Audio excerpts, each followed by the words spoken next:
I think everybody's employable. It's just about finding the right job for that person.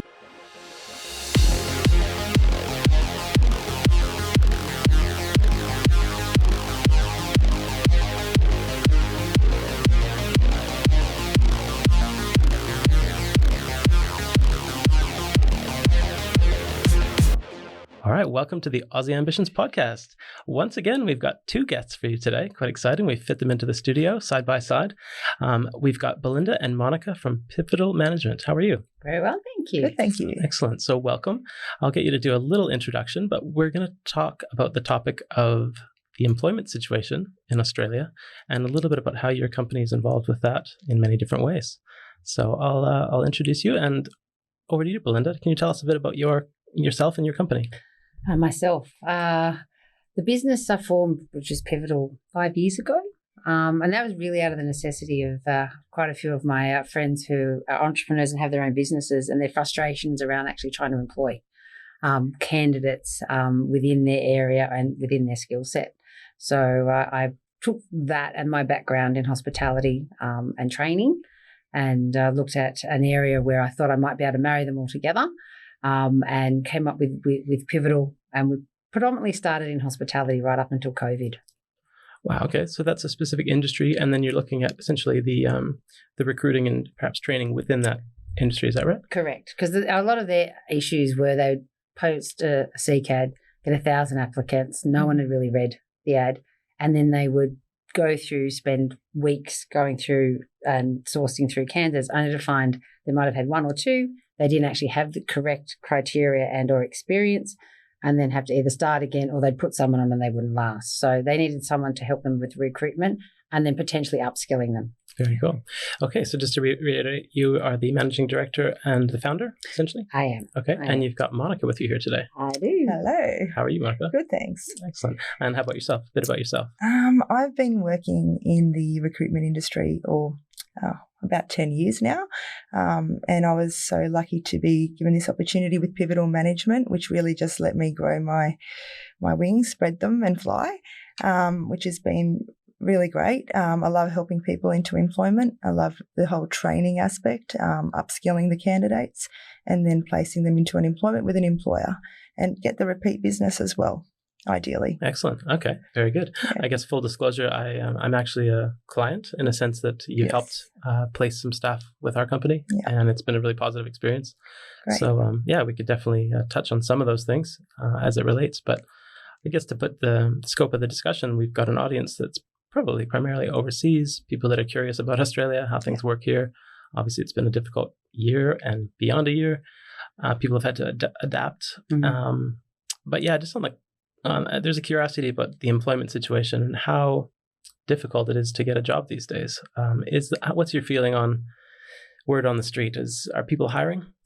There's a lot of. To be honest, it's a buyer's market for candidates or anyone who is looking for work. Mm-hmm. So I would say at the moment, although they say unemployment is high, our biggest issue for us is actually finding candidates for all the vacancies that we have for all of our employers. Yeah. So they're screaming for staff, and that's both casual, part-time and full-time across a range of different industries. So that's the biggest thing. And we've only today picked up another couple of hundred vacancies. So for us, we keep screaming, we need people. What? And that's been the hardest thing because we don't have the same population because we had so many people come through on visas, foreign students, etc., that just aren't here. And a lot of our employees now who may have had a workforce that made up a percentage from that particular cohort, they're not around. So now they're desperate for staff. Right. Interesting. And it probably changes week by week, but you generally feel as it's on the massive upside. Very much so. I mean, there were certain industries through COVID that thrived.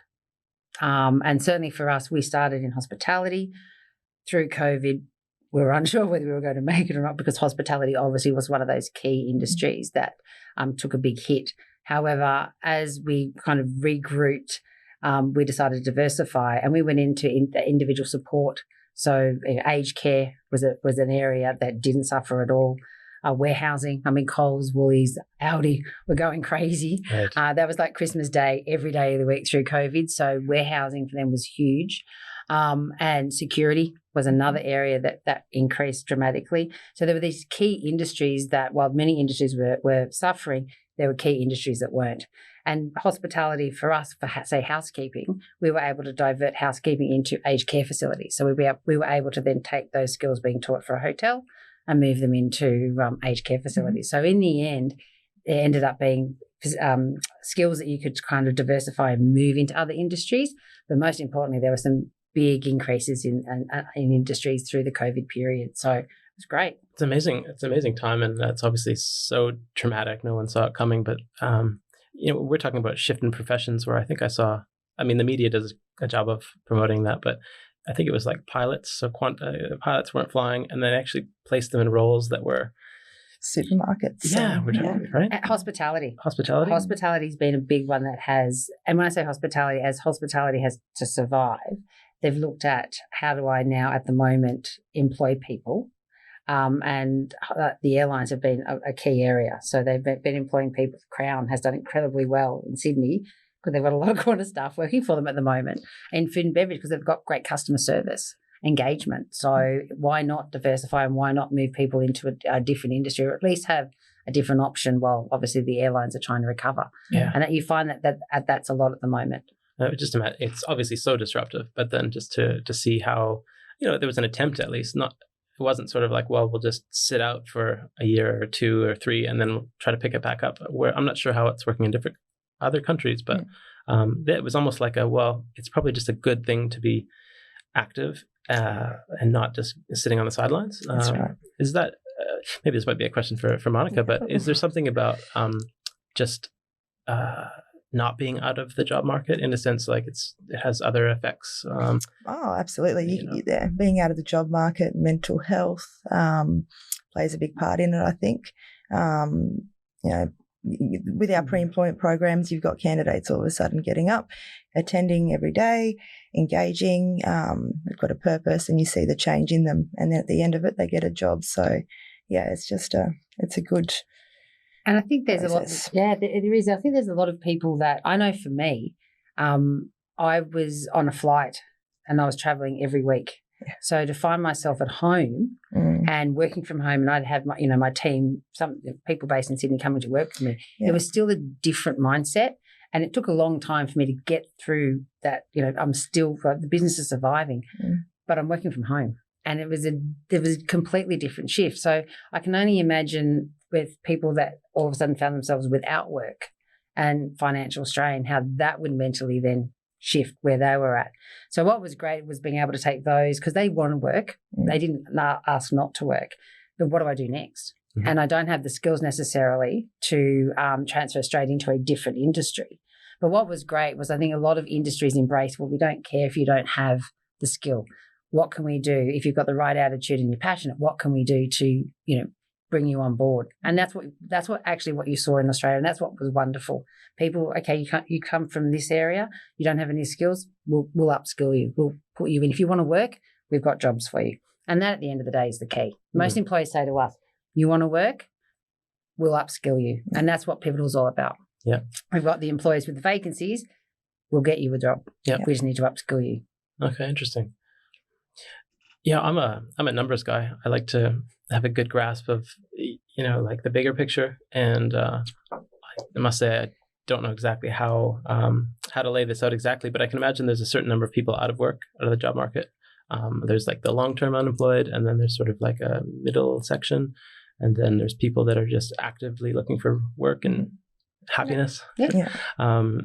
In the ecosystem of things, are there a lot of recruitment and training organizations similar to yourselves, or is it more of I'm just interested in the ecosystem of that. Are there a lot of people doing the same thing, and then it's just a bit of a race to see who gets in front? I think our point of difference is that we've got vacancies at the end of our programs, and also I'm there to mentor them through up to 6 months, and that makes a big difference. Yeah. You've got, I guess, if you look at what Pivotal does, there's the aspect is we recruit. So we've got employers and we recruit for the vacancies that they have. How do we recruit? We go out to market both through social media but also through job agencies, which then have that outreach to your long-term unemployed or those that may have just found themselves without a job. It might be the DES market, return to work mums, whatever the case may be. And then we reach out to training organisations. So that's another, I guess, partner. And so what we've managed to do is that we need the training. That's the registered training organisation. We need the candidates. That's through our job agencies. And we need the employers. And we bring all of those parties to the table and we build, we're the one, I guess, is the glue. Yeah. So we bring everyone to the table and we basically go, you need the jobs. What's the criteria? Right, I'll help you build that training program. Now give us the candidates and we'll work with the candidates on a number of levels, behavioural skills, whatever. We'll work with them. And that's the mentoring that Monika was talking about. So we're on this journey with these people where we're introducing them to employers they would never have met, giving them skills and qualifications they may never thought they might have been able to achieve, and on this journey to ultimately get them a job. And it's a pathway and not everyone makes it, but for the most part, if they're in there for the right reasons, they do. So for us, it's about bringing all parties to a table. There's no one in Australia at the moment that brings all those parties. You've got RTOs that will try and do recruitment. So training, when I say RTO, registered training organisation, they will try and do a part of the recruitment, but that's not their main aim. It's training. With us, we kind of sit on the sidelines and we bring everyone to the table. So we respect everyone's expertise. Everyone has their expertise, but we bring everyone to the table, then we manage it. And that's the part that we do. There's one or two companies out there that do it, but I'd like to say I think we do it best. Yeah. Oh, we do. to be perfectly honest, we've been voted for New South Wales Small Business this year. We're working with government in every state, and our results speak for themselves. So at the end of the day, for us, everyone has a way of measuring their success, and RTOs need outcomes as far as do people finish training. The employers want outcomes as far as have these people transition into long sustainable jobs with us and we're happy with them. For us, we need everyone to reach their outcomes. But for us, it is did we get everyone a job and are they happy in the job they got? And for us, at the end of last year, from October to the end of the year, we got 100% conversion out of every single pre-employment or candidate we took on, we put into a job. And for us, that's what we stand by. So it's developing people, changing lives is our motto, and that's what we do, and that's what we love. Yeah, amazing. I mean, I'm actually just fascinated in if you want to call it a business model. I mean, you're certainly helping people in an important part of their life, and just I can imagine the appreciation for somebody that's gone through and then you help them get there, and all those things come back. Confidence, skill, and probably they could attribute it to that point, right? Does that often come back to you and some feedback, or is it the type of thing they spread their wings and they're gone, or do you find them come back to you and say, look, I really appreciate that? Yeah, we see both, I think. We get testimonials from candidates that are more than happy to share their experience and really want everybody to know. Then we've got some candidates that probably don't want to know us after it's their new life now. If they've come from long-term unemployed, sometimes it's, you got me a job and I'm very grateful, but you were my past and now this is my future. What I do love, though, is we've had many candidates that we've been on the journey with and we've got them into employment, then they've become a supervisor, then they become a manager, then they pick up the phone and they go, I'm now employing. Can you now please get us candidates? So I must say our Pivotal hasn't advertised as such. It's been pure word of mouth through our different partners to how we've grown to be a national company. So, which is fantastic. So, yes, the answer is yes. It does come back to us. Yeah, I just think it's a lot of things we try to tie in the theme of ambition and what people are working on. But then part of that is just celebrating the win and having that sense of I put in a hard day here and the payoff is there. So I've always said I think everybody's employable. It's just about finding the right job for that person. Job matching. Yeah. Right, that's exactly it. Right candidate, right employer. And that Monika is exceptionally good at. Well, that's one of the ones I was actually just curious about as ourselves being an employer. You always wonder, well, are we an employer of choice, or are we like number 100 on the list where it'll be difficult to attract the talent? And do you screen employers? Is there a checklist where they need to have a certain history or so on? Screening employers. I guess we've turned employers away.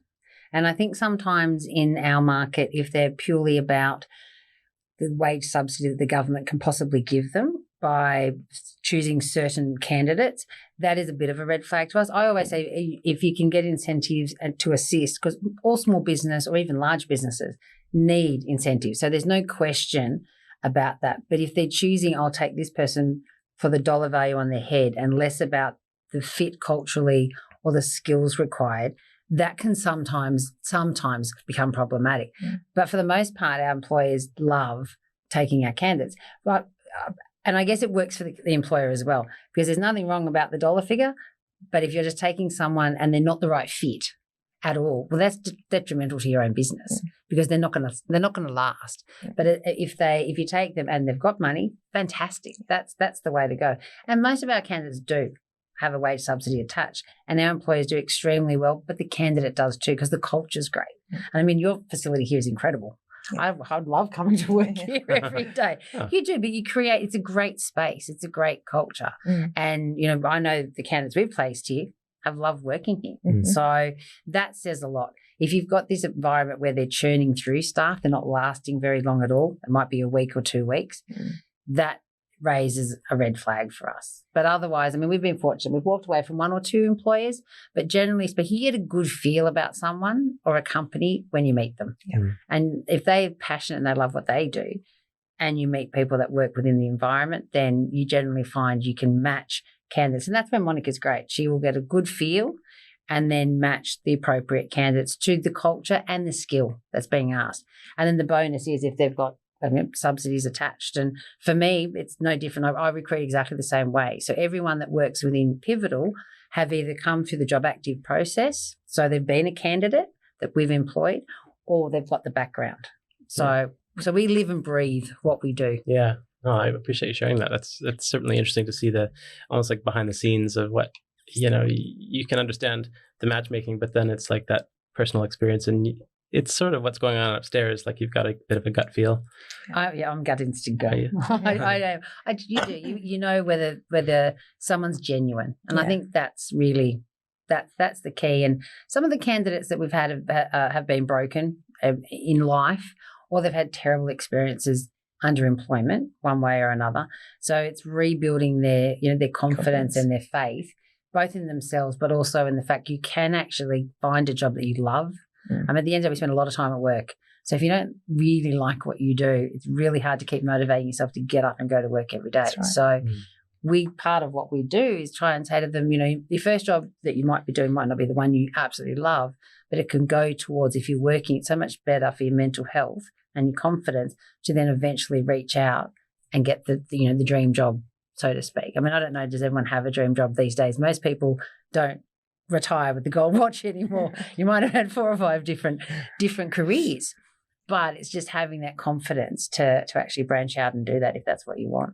Yeah, no, I think that's a very important point that the changes are very prevalent, and as long as both people can be flexible, the employer, and I think the hiring expectation, the term is probably a lot less. Like I used to hear 2 years. Employer would say, look, we'll bring them for 2 years, and if they go on, that's probably okay. Maybe it's shorter than that now. Maybe it's less. It is. It depends on the expectation. And maybe that's a positive if you can just get that up front and say, look, we're happy to place someone. And there's a bit of that upfront investment of an employer's time to train, obviously. And the intention is to keep them. But sometimes you can just meet halfway and say, look, we'll come. And it's almost like that try before you buy and on both sides. So there's an easy out. Absolutely. Exactly right. There is. I know a lot of employers now will say to us, if we can have, and a lot of these are frontline roles. I mean, executive positions are slightly different, but frontline roles, if we can get 6 to 12 months, it's gold. It's gold. And because they've come through a program that we've built for them, we've done a lot of the heavy lifting on the training aspect of it beforehand for them. There is some on the job training, but that part's been done. The headache of the recruitment's been taken out. So they'll say 6 to 12 months maximum. So that's what we say to the candidates. This may not be your ideal job, 6 to 12 months, but think about where you can progress to, either supervisor or in the likes of, say, a hotel, you can go into other areas. So it's about, I guess, expanding your thought process on where the job might take you, the short term and the long term. So, but 6 to 12 months now is pretty much in a lot of the roles. Okay. Expectations from the employer for those frontline roles, definitely. That helps the listeners, I think, understand a little bit of the context, and maybe they can compare that to their own local standards of terms of employment and whatnot. I was curious about for Monika, your role, is it mobile? Like, do you actually, or is it Yes. office based, or are you out? And I'm on the road, often on the road, talking to employers, visiting job actives, finding out where the business is. Okay. And so is it, so 5 days out of the week, you'd be actually just mobile and mobile or working off my laptop. Yeah. What's that like? Is it to feel a bit nomadic, or do you have a home base? I love it. That's the truth. We call our office the car the office.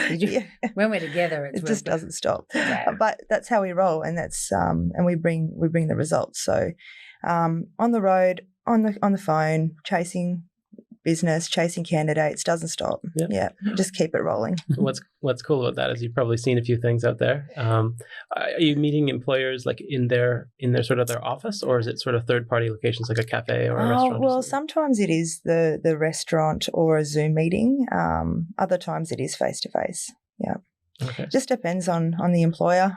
Yeah. Any interesting any places you ended up? I'm just thinking if it was like something specialized in the fishing industry, you might have ended up on a boat somewhere. Or well, we did end up on a boat when we went to Corin Cove. That was an interesting little boat ride. But other than that, no, it's just so many. What depends whether you're PG, R rated. I'll bring it on. No. Yeah. Was the boat like actually in the employment environment, or it was just happened to be the space that you were? We were training and recruiting on Corin Cove. So we were taking our candidates from the marina, and we were catching a ferry over to Corin Cove, where they would do their housekeeping and food and beverage training, theory and practical. But then they did the boating. So again, one of those situations where we were over there to recruit for 2 different roles, and then ended up recruiting for all sorts of the boat drivers, that you name it, that particular recruitment drive turned into deckhands, everything. Yeah, so cool. that became interesting. But that again, it's on a resort, on an island. And it's a beautiful resort. Yeah. Oh, that's good. Actually, we're going to definitely include some links so people can check that out. I'm actually not familiar with Corin Cove. Is it local to the Gold Coast, or how far off is it? Yeah, it's in Southport-ish way. Okay. Yeah. And is it the type of thing? Is it like a remote island, or what is it exactly? Yeah. It's a resort island. Yeah. We've been fortunate with Hamilton Island, Hayman Island, we've done a lot as far as island recruitment is concerned. Yeah, because they're often contracts 6 months or 12 months, and in particular over COVID, it was a little bit harder. But they want people, because it's a different world living on an island, because you live and breathe the island and the staff quarters. So everyone, I've did my time, and it's great for 6 months, and then it's like, get me out of here. Amazing. Yeah, well, that paints the picture. There's all sorts of roles. I mean, you'd have seen all walks of life probably. And then is it sort of, like you said, there's frontline roles, but there could be executive level as well. Is there some main part of your, is there somewhere in the middle that you are regularly active, or is it just all over? We're frontline. So frontline supervisor. We do a few management roles, but predominantly it will be your frontline staff. So in hospitality, it might be your food and beverage, your kitchen hands, stewards, housekeeping. And then individual support will be your support care workers, both community and facilities, security guards. So it'll be all those kind of frontline roles, and then up to supervisor, and then 1 or 2 into management. But because it's volume, and that's where for a lot of our employers, that's where the headache is. It's getting the volume recruitment where you need 130 room attendants at the last minute. That it's very, very difficult for any business to be able to, on that volume, to recruit, screen, train and place, when their business is to run the operation of a hotel, for example, not to go through that process of having to do such large volume recruitment and then go through the training. So, and that then goes on to the other industries of the room, whether it be warehousing, or even business admin with call centres, etc. So that's where I think we've been successful, listening to what the employer wants, being able to build that training structure or the training program that sits behind it, thread through kind of the job ready training and the onboarding. Because for a lot of businesses, in particular now with COVID, have had to flatten their structure, so they don't have as many bodies available, and certainly supervisors or managers to onboard or to train their staff. So they come to a company like ourselves, and we will then hear what they have to, what their needs are, recruit, upskill and train them. They get to do a work experience piece, which is good for both. The try before you buy part, that's good for both the employer to see the candidate, but also for the candidate to see, is this the employer I want to work for? Is the culture what they said that was going to be? And then obviously go on to, employment. And that's where the mentoring part of the business works very well, because they stay in contact with the employer, like yourself, the candidate, and make sure that both parties are happy with how it's working out. And then on top of that, as I said, the government has been very good in trying to incentivise and work with employers to assist them. Because at the end of the day, recruitment and training is expensive, and overall employment and keeping staff employed for longer terms is expensive. So that's where they've been great in trying to incentivise. Yeah. Oh, yeah, for sure. I think you touched on some points there, and certainly the government's involvement. If for those that aren't aware, listening in, there's a program that was called, there's certain variations, but essentially it was JobKeeper, which was a very well-publicized program across Australia, which was, okay, employers, hang on to your staff, don't panic, don't start laying people off, we'll take care of it in terms of basically subsidizing those wages. And I think it went over pretty well. I think from like I could have foreseen a lot of delays and complexities with it, but they basically erred on the side of paying people too much. Which caused its own problems, can I tell you? So now that's back to you again. Like, again, I don't need to go too deep on COVID, but it's more like there were some pretty significant things that happened. And then there was a reactionary and trying to be proactive approach to kind of just say, like, let's just hang on. And I think other countries would say, wow, you guys got through that pretty cleanly. Now, how big's the bill? Well, right, and all that. But how did that affect you guys? Did that, obviously, that people weren't immediately laying people off, does that mean that it was sort of business as usual for a while? There were industries like our hospitality arm, obviously pretty much shut down completely. And had we been having this conversation at the beginning of COVID, you would have found me in the corner rocking with a bottle, because it was devastating for us for that part of the business. But as I said earlier, there were other industries that grew because of COVID. So the JobKeeper was all about keeping the employees in touch with the employer so they didn't lay anyone off. But by that occurring in those industries that took off, it was great, because those people just kept working anyway, and they were dramatically, like Coles, Woolies, all those warehousing, etc. They were recruiting.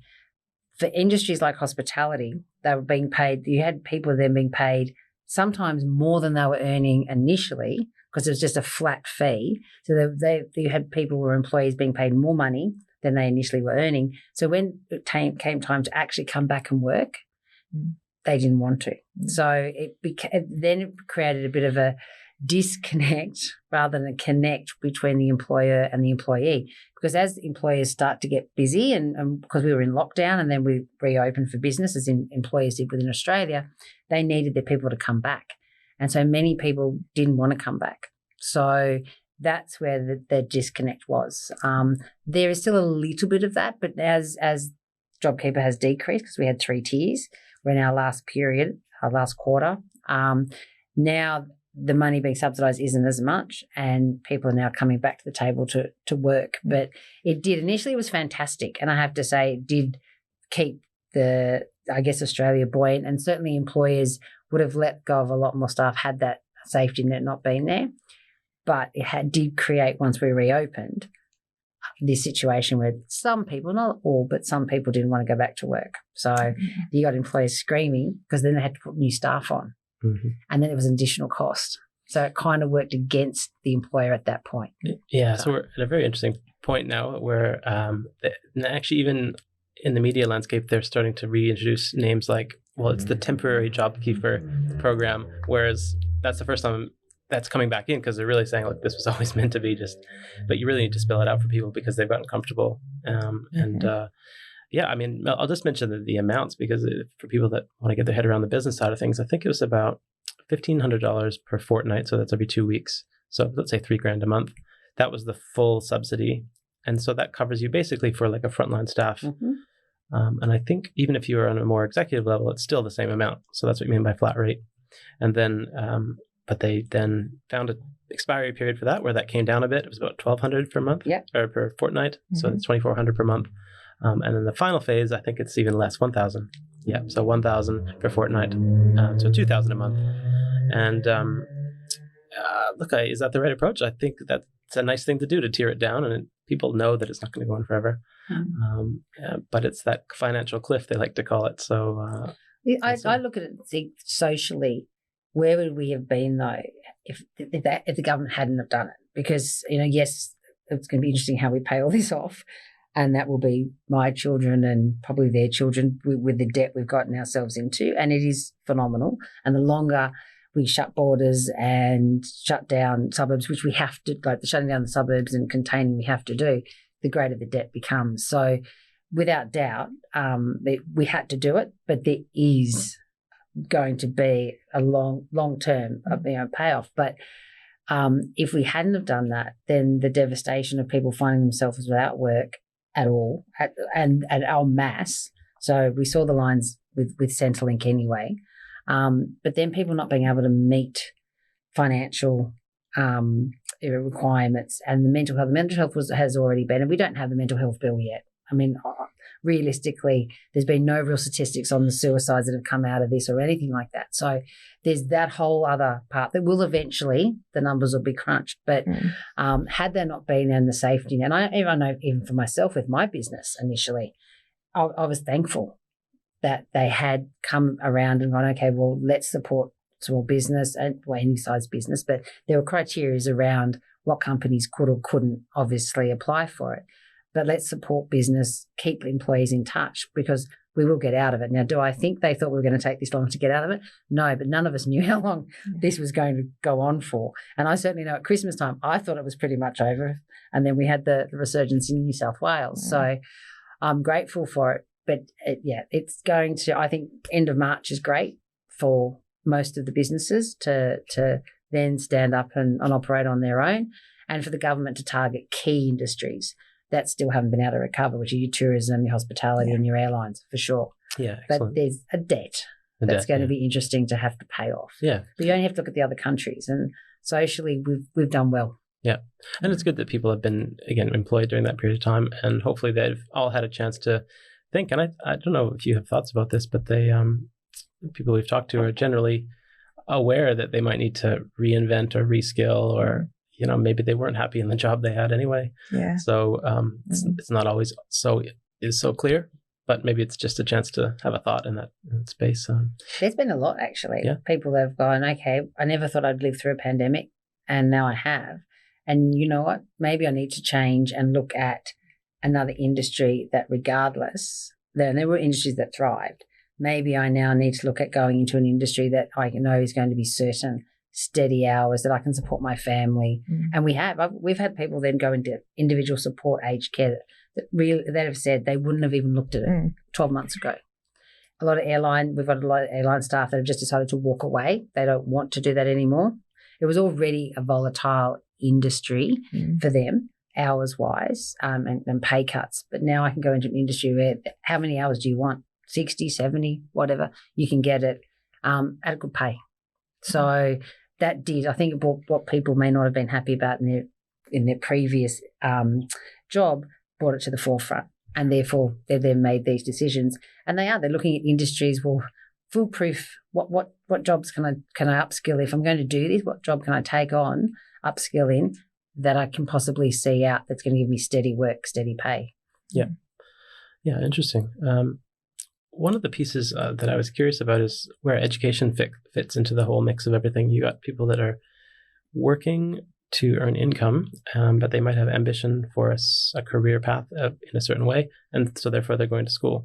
Does going to school conflict with the programs that you offer? Like if someone's in the job looking for a job, can they at some point include study in that scope? Absolutely. So a big part of what we do, so we've got a direct recruitment arm, which is quite simple. Someone's looking for work, they've got the skills, we match them with an employer. There's no training involved. If they want to upskill on the job, we can assist them with that as well under some type of traineeship. If someone is coming out of school, and or doesn't have the skills, then the whole part of our training is it's aligned to qualification. So when they come through and we recruit them for an employer, we bring the training organisation in who delivers the accredited training. So they'll end up with a Cert 3 in hospitality or warehousing or individual support and disability, but they go through a process where they get to meet an employer, they end up getting trained, obtaining a qualification, and sometimes that qualification is required. So in aged care, you need to hold that qualification just due to the nature and the skills required, and you're getting a job as well. So we kind of feel like we're a one-stop shop where we're taking you on a journey where we're teaching you the soft skills, which is the behaviour which you don't need a qualification for. We're imparting that. You're obtaining a qualification, which is accredited and nationally recognised around the country, and then we're placing you into employment. So for a lot of people, they end up with a qualification and a job. And that's what we do. If they were to go to, say, TAFE and get the qualification, which they can do, then they've got to go out and find their job. But if they come through us, we've already got the employees with the vacancies. So we'll help them get the qualification. So we marry it, we get the qualification and the skills first, marry or job match them up with the employer, and then off they go. And then again, if they want to then upskill into a supervisor's role, well, we can help them do that on the job through different formats, through a traineeship. Oh, yeah, that's interesting. I'm considering this an educational experience for myself to see the world through your eyes and some of the challenges of the, whatever you call it, the industry. But is there an area that you look for, like trends? I don't know if globally there's things you keep an eye out. Have you traveled overseas at all? A lot up until COVID. Really? Where have you been? Well, I lived in the Middle East for a number of years when I was running hotels. I spent time in Beijing, travelling wise through Europe, the States, South America, a lot through Asia. I quite like travelling, to be honest, both professionally for work, and then just personally. I've got a lot of friends. After living overseas, I've got a lot of friends overseas as well. So trends-wise, it's more kind of closer to home, and because it's where it is kind of frontline, we do look at and we do see a lot of students come through that will have done like Cert 3 in gaming, for example, or there are qualifications out there that great qualifications, just no jobs at the end. So for us, we look at trends just as far as, like, it's great to hear about manufacturing. Manufacturing's coming back. Australia's trying to bring manufacturing back here. Call centres, they're talking about call centres went offshore. They're talking about call centres being brought back. So when you hear things like that, well, we do Cert 3 business, and we teach call centre. But it's quite a skill to work in the call centre. So we deliver that training. So you do, I guess, hear those, you hear those kind of buzzwords and trends, and you think, okay, that's another area for us. But I also look at where are the vacancies at the moment. You talk to your employers, you look at where they're growing. And for us, it's because it's about meeting the needs of those employers at the time. But it is looking at what's coming up and also what industries are dying. So manufacturing was pretty much gone, and now they're talking about bringing it back on. So that's then something you would look at and go, okay, let's look at trying to build a program. Who are the employers they're looking at, and then move forward from there. So yeah, there's a part of it, but less overseas and more about what's going on here. Yeah, that makes sense. Well, I guess the obvious question would be, is there something that's particularly unique about the Australian, the employment situation, or like you talked about primary industries and so on. But I'm just thinking, even you get a lot of people that aspire to come live here, and so there's this influx of people, but not so much for the next probably year ahead. So like, is it dynamic? Like, is it pretty changing? Where you got immigration, you've got city versus regional, you got people that are working long hours that are burning out, and lots of different factors. But I think if you want to compare the States, for example, I've got friends that live in the States who get 1 week off a year and annual leave. So if you look at employment and opportunity, and over there you'll start in a job and a company and pretty much stay with them. Or if you don't, you'll stay within the industry. Where here we do seem to be a lot more versatile, a lot more open. We do seem to support. So our infrastructure here, we do seem to support and fund people to be able to, or subsidise people to be able to upskill and move industries. Some employers might say that's not so great, but for the buyer's market, for the individual, that just gives you a lot more opportunity and an ability to move around. And to be honest, when I left school, I didn't know what I wanted to do. So to have this idea that I'm going to go in and do something and that's what I'm going to do for the rest of my life would be mortifying. And I've started in hospitality, I've kind of gone into the training and recruitment and then back into hospitality, kind of third party. So I just think Australia offers a lifestyle, get in and work hard for the most part, but it does encourage, to train and work, but qualification isn't a necessity, but it's certainly there and certainly helps. And I think it's opportunity. You are given a lot more opportunity here than you are in other countries. That's good. Yeah, the lucky country, they do say. They do. And then it's a lifestyle as well. There is a lifestyle. Yeah, I think, and I'm always fascinated about how that balance between, lots of government intervention versus sort of free market and just go for it, entrepreneur style. But even like the wages, for example, again, I'll just spell it out for people that aren't familiar, but they have award wages for certain, it's the job. It's tied into how the job description is and your levels of experience. So there's not a lot of room for, negotiation on that. It's sort of a national standard, and there's a body that will basically back you up if you're being underpaid and so on. So yeah, that's an interesting one. Is that, do you think that's well understood by employers in terms of compensating correctly? I think, for the most part, it is. You do have some employers that aren't always across all the changes that happen. And to be honest, that can be very problematic because it can be quite fast moving with certain industries and award changes. I think the buyer, i.e. the candidate or the employee, is certainly a lot more aware, and through the internet can certainly very, very quickly work out what they should be being paid. So they're far more knowledgeable in their rights. So for an employer, it's very, very, you need to be very, very mindful of paying, but so you should paying the right amount. But you get what you pay for. And I think when you go and look overseas, I know a lot of my friends will talk about the fact that there are some countries that isn't regulated, so they will decide what they want to pay you. Does that work? Yes, it works for some. But not for everyone. So if you work really hard and go over and above, you may get a lot more money than someone who's not willing to do so. It doesn't necessarily mean the product of the work is any better. So that's the thing. But look, I'm happy to have to be living and working here than other countries. Indeed. Yeah, I think that's absolutely clear. And I think just to reiterate the compensation structure I was referring to, I'm picturing job descriptions and titles that say you get 1 year of experience or 2 or 3 or 4 or 5, and then even by your age group, it's sort of the salary or the hourly wage is increased in that fashion. And it normally, other job markets, it might be more a question on what are your achievements and demonstrate that those 5 years are 5 years of quality improvement. And so what the risk is there that employer might look at other options, and it's the whole offshoring, like you said, the overseas call center, and how to justify that wage because it ends up bumping up, especially for frontline roles.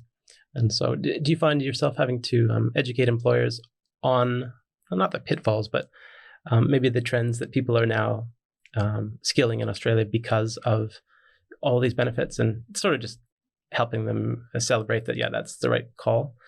It is. Look, I think employers, especially if there's been employers that have had overseas elements to their business and then come here, where we are quite regimented in, as you said, there is set rates and either years of experience attached or a criteria.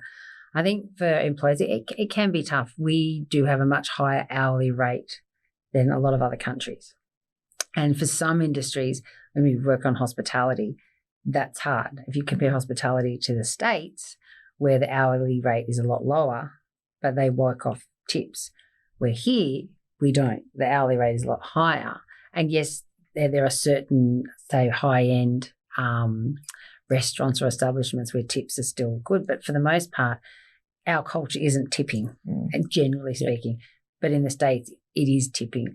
So when you talk about businesses that may come over here or may have had an arm there and an arm here, they do struggle sometimes with how much we pay the staff and how important it is for the super. And not only that, it's also the extra benefits that you might create for your employees. I know for some of the employers I work with overseas, we will do simple things like Christmas parties or celebrating someone's birthday and giving a gift, or little things like that is just not something that they would do. But to us, it's part of kind of what you should be doing for your people. Mm-hmm. That's part of creating the culture. Mm-hmm. That's part of, I want my people to want to work with me as much as I work with them, and I want them to love coming to work because then I get the best out of them. Mm-hmm. And so I think it's creating that entire package, and sometimes that's lost on, well, I pay them, that should be enough for them to do the job. And in essence, you're right, it should be, but it doesn't work that way. Not when you're dealing with people. The hardest commodity. And it is. Absolutely. It's going to be neat because I think this part of these conversation threads of these episodes will be almost like a mini job showcase, and life is and it's just how far do you go with it? I mean, every role is different, and you get team-based work and individual work and all sorts of things. I'm curious. So, Monika, have you seen lots of different types of roles? I mean, there's locations we chatted about, but types of jobs? Oh, yeah. Because we do the direct recruitment and the pre-employment, we cross over many various industries, from truck driver to a dentist, receptionist to you name it. Dancers. Whatever it may be, we see it all. You've seen it all. Yeah.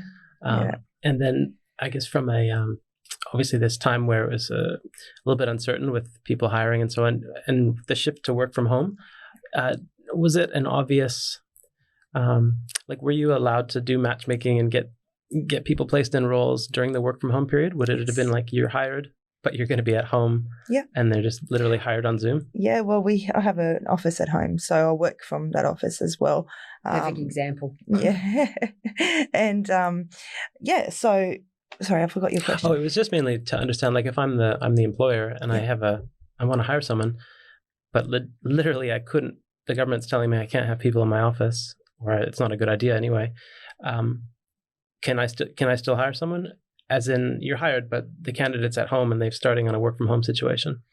Or did you have to was it the type of thing where they could only get started with an employer in a setting where it's in a warehouse or something like that? Yeah, I think through the COVID time, I had a lot of those warehouses jobs that were going, individual support. So it was really about sending the resume to the employer, having a conversation on the phone, coming in and starting. And that's how quickly it went. So those were really roles where they were working with their hands. Correct. Yeah. So while the recruitment aspect of it we were doing from home, which we found, to be honest, a bit better. We did, but for me, I found it problematic. I'm a gut instinct person, so I like to see you, and I found Zoom a little bit off-putting, and I like the face-to-face part of it. That's true. But a lot of the frontline roles, they didn't have to do it from home. We would recruit. We were at home recruiting them, but they'd have to go to a workplace. So because you're talking, food and beverage or housekeeping, etc., their roles were having to go to the workplace. But I know I recruited for Pivotal, and you're ringing someone and saying, but by the way, you're going to work from home. Can you take a photo of the room you're in, and we'll have to get you set up. But that was a change. But I think for overall, I like the balance. I think it's a great way that corporate has gone if it works for the business and it's about getting the right person. So I find a lot of mums that have been stressed, they're having to get up, get the kids ready and get themselves to an office and then back home. They love going into the office now 1 day a week, 2 days a week. So it's that blend. And that, I think, so that the blend works for them. But when they're at home, they actually do more hours because they're on their laptop earlier than normal. And they generally will have a quick look when they're at home once they put the kids to bed, because they've got this home office situation set up.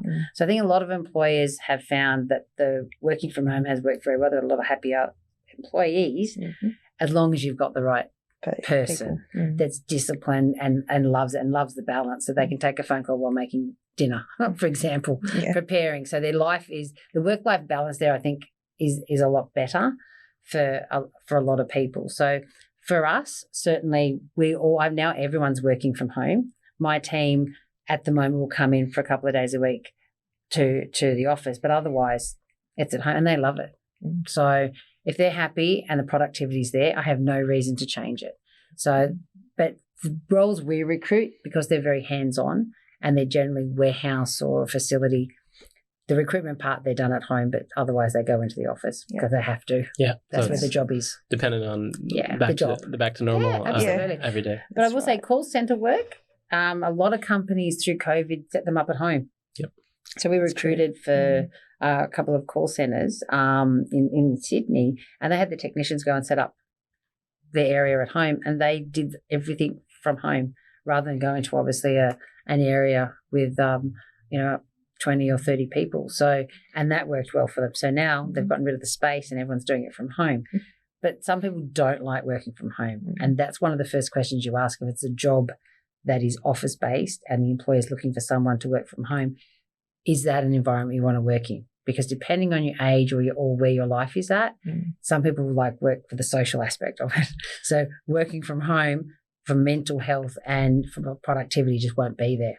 So again, where you are in life, age, stage makes a big difference. Yeah, wonderful. Yeah, I think you spelled out earlier. It's just that mental health thing we haven't seen the true effect of that, and it's just good to be keeping that in mind and not just assume that it's all good. No, absolutely, and that's the big thing: checking in and making sure everyone is good. Yeah. Well, that's neat. Well, we've definitely touched on a lot of different aspects. I mean, certainly the scope of what you guys are working on.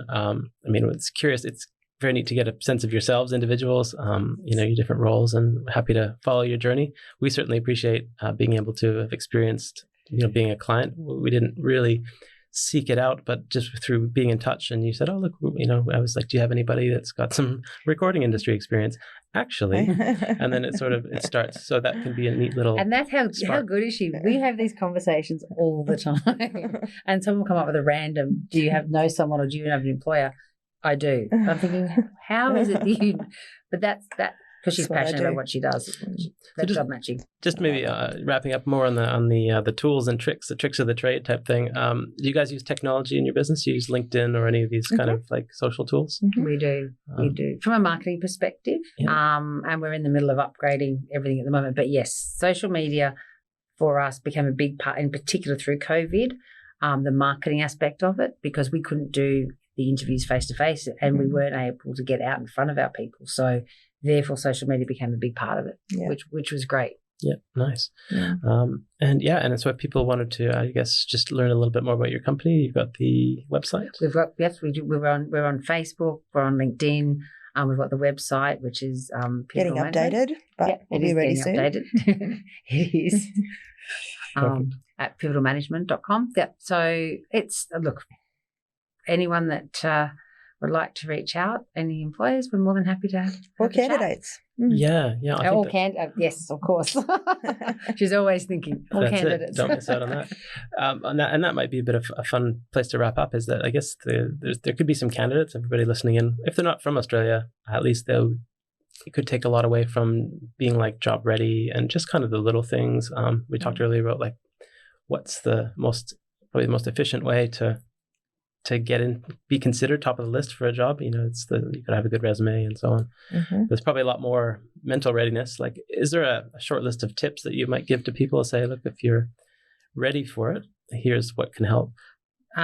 Resume, as you said, you'd be incredible the number of people who have the wrong details on a resume. So having the right email address and right contact details on resume. But and then we were talking things about some employers say yes to a photo, some employers say no to a photo. So there's that. There's the aspect we were discussing about even a video, which is an area that some of our employees are butting into when you're talking to them. Yeah. So if you're just submitting and you want to impact, then that's another way to go. But prior to talking to the employer, research, and it doesn't matter what level the role is. Frontline, food and beverage, or the director of food and beverage, understand and know your employer. Because the one thing that will impress an employer most of all is you having just even the smallest bit of information about the role and actually understanding the role and wanting it, being positive about it. Yeah. No employer wants to hear that you don't know anything about them or you've never heard of them, or you don't know anything about the role. Yes, and that does remind me of probably a stereotype out there, but people have social media that's public. Is there a truth to that? Yes.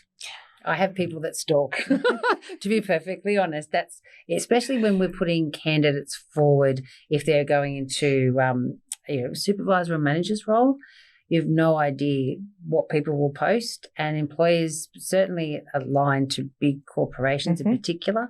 There's things that they don't want to see. Yeah.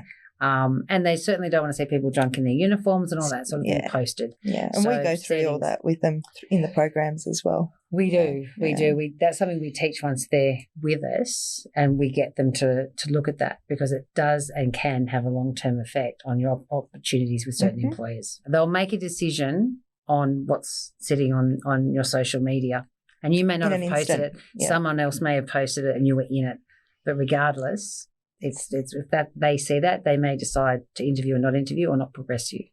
Interesting, yeah. And it's better to know that than just be blind to it and then wondering why you're not getting the call. That's right, exactly. Correct. Wonderful. All right, Belinda and Monika, thank you so much for being on. Thank you. It's been good fun, and I think I definitely learned a lot, and I think a lot of other people would appreciate that. So we appreciate it. Thank you so much. Thank you for your time. All right. We'll keep in touch. Thank you again. Cheers. Bye. Thank you. Bye.